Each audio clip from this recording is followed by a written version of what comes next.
How to fix TikTok live option not showing up.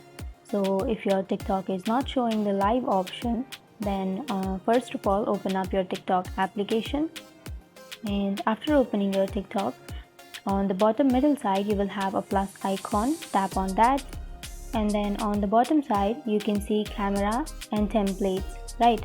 So you don't have live option here. You can go back, and then you can go to your profile, which is on the bottom right corner, and here you have to check your followers.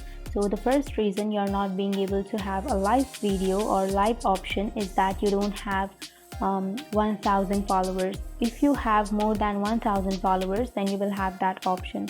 So if you don't have that followers, then you won't find that option there. So that's a reason. And another reason is about your age. So if you're not about 16 years of age, you won't find that option.